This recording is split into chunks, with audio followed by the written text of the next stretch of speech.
হর হর মহাদেব। রাধে রাধে। শ্রাবণ মাস পড়ে গেছে। শ্রাবণ মাস হলো মহাদেব অর্থাৎ শিবের মাস। এই শ্রাবণ মাসে অনেকে 16 সোমবার ব্রত পালন করেন। অনেকে যে শ্রাবণ মাসে 4টি বা 5টি সোমবার থাকে সেই কটি সোমবার পালন করেন। যে যেটা পারবেন সেটাই করবেন। অনেকে শ্রাবণ মাসের সোমবার ব্রত করে। সেই ব্রতের দিন তারা সকাল থেকে নির্জলা উপবাস থাকে।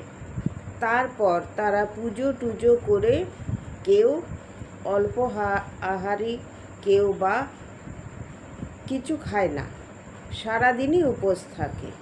আবার কেউ ফল মিষ্টি এই সমস্ত খেয়ে উপবাস ভঙ্গ করে।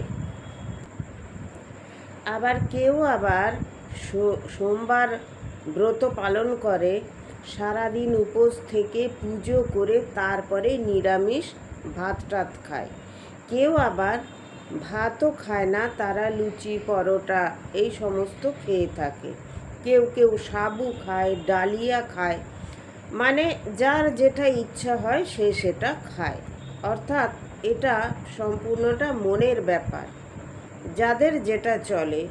অনেকের চলে না, লুচি পরোটা এসব খেয়ে থাকতে পারেন না, তারা নিরামিষ সেদিনে ভাত খায়।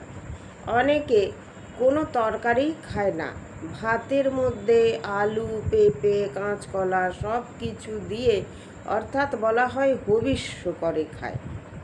হবিষ্যান্ন রন্ধন করে তারপর ব্রত ভঙ্গ করে। অনেকে সোমবার দিন শুধুমাত্র ওই একবেলা হবিষ্যি খায়, ঘি দিয়ে ভাতের মধ্যে অল্প কিছু ওই আতপ চাল হোক যাই হোক ফুটিয়ে নেয়, নুন দিয়ে সন্দক নুন আর একটুখানি ঘি দিয়ে গাওয়া ঘি দিয়ে ভাত খেয়ে নেয়। আবার রাত্রিরে ফল টল মিষ্টি খেয়ে রয়ে যায়। অনেকে রাত্রিরে ডালিয়া হোক সাবুর খিচুড়ি এই সমস্ত খেয়ে সোমবারটা পালন করে। এবারে যে যেটা করবেন। তা কথা হচ্ছে যে এই সোমবার ব্রত মানুষ কেন করে? সোমবার, এই যে শ্রাবণ মাসের সোমবার ব্রত করে মানুষ শিবের কৃপা লাভের জন্য। মহাদেব তিনি অল্পে সন্তুষ্ট, তিনি হলেন আশুতোষ। আবার রেগে গেলে রুদ্র রূপ ধারণ করেন। তিনি যখন খুব ধীর স্থির শান্ত মস্তিষ্কে থাকেন তখন তার কাছে আপনি যা চাইবেন পেয়ে যাবেন। বিশেষ করে মহাদেবের কাছে কেউ যদি সাচ্চা মনে কিছু প্রার্থনা করে, মহাদেব তার তা মনোবাঞ্ছা অবশ্যই পূরণ করেন। আপনারা যে মায়েরা এই ব্রত পালন করেন তারা কেন ব্রত করেন? স্বামী সন্তানের মঙ্গল কামনার্থেই করেন, তাই তো? তাই সেই দিনে অবশ্যই আপনারা স্বামী সন্তানের মঙ্গল কামনার্থে যে ব্রতটি করবেন তার জন্যে কিন্তু বাড়িতে থাকা কোনো ছোট ছোট শিশু সন্তানদের কখনো বকাঝকা করবেন না। কেননা মহাদেব, কেননা যে কোনো দেবদেবী শিশুদের অত্যন্ত ভালোবাসেন। আর কথিত আছে যে শিশুরাই ভগবানের আরেক রূপ, শিশুর মধ্যেই নারায়ণ বাস করেন। তো আর একটা কথা হচ্ছে যে শ্রাবণ মাসে কেন শিব ঠাকুর এত সন্তুষ্ট হয়? শ্রাবণ মাসে দেবাদিদেব অত্যন্ত খুশ মেজাজে থাকেন, কেননা শ্রাবণ মাসে প্রকৃতি পুরো সবুজ হয়ে যায়। শ্রাবণ মাসে মাতা পার্বতী কথিত আছে তিনি দেবাদিদেবকে তপস্যায় সন্তুষ্ট করেছিলেন এবং দেবাদিদেবের আশীর্বাদ লাভ করেছিলেন। কিন্তু মাতা পার্বতীর মতো কোনো মানুষরা এত কঠোর তপস্যা করতে পারবে না।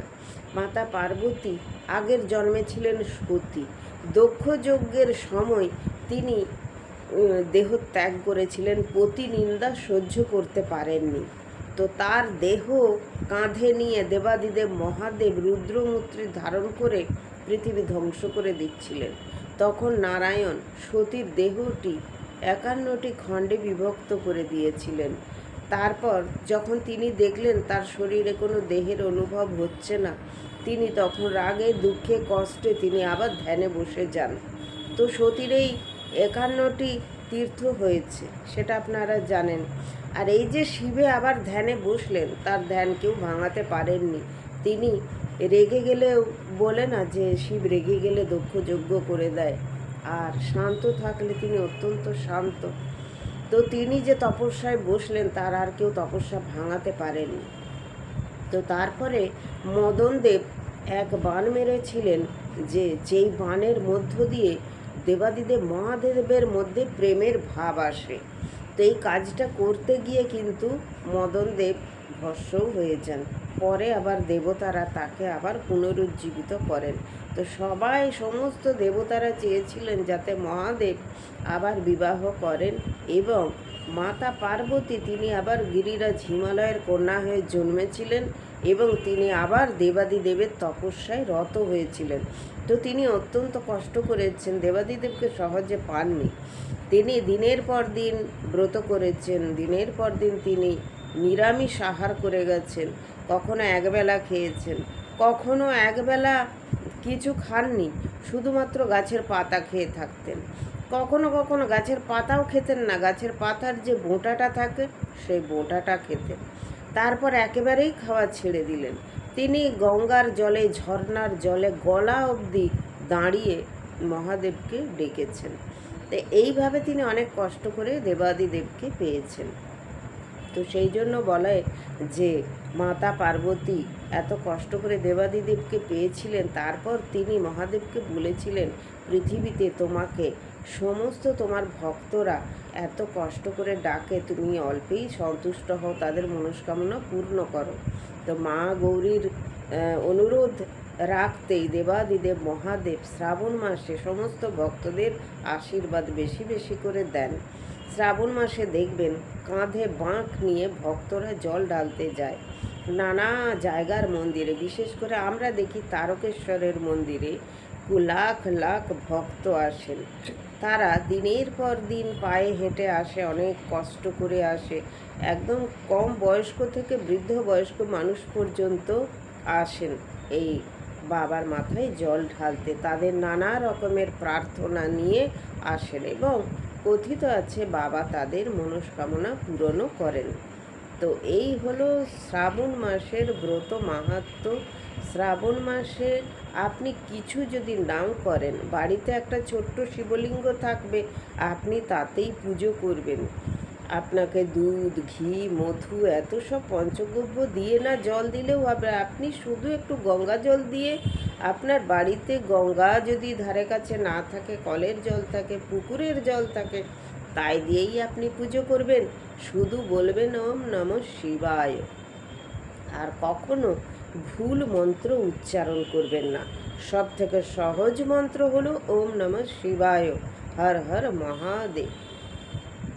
আর ভুল মন্ত্র বললে জীবনে অনেক রকমের দুঃখ দারিদ্র্য আসে।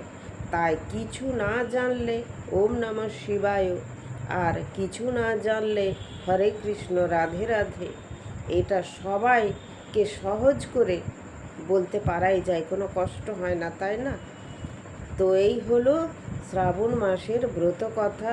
ব্রাহ্মণ থেকে সমস্ত মানুষরা এই ব্রত করতে পারে, ভগবান সবার। তো শুদ্ধ মনে শুদ্ধ আচরণ করে থাকতে হবে। এই দিন বাড়িতে ভুলেও নিরামিষ আহার করবেন, আমিষ আহার করবেন না। অন্যদেরকে বারণ করবেন যাতে তারা আমিষ আহার না করে। আর যদি পারেন বাবাকে একটু আকন্দ ফুল, ধুতুরা ফুল, কলকে ফুল দিয়ে পুজো দেবেন, ব্যাস। আর একটা বেলপাতা, আর কি চায়? আর ভগবান কিচ্ছু চান না, এইটুকু পেলেই তিনি সন্তুষ্ট হয়ে যাবেন। সবাই খুব ভালো থাকবেন। সবাই বলে যাবেন হর হর মহাদেব, ওম নমঃ শিবায়।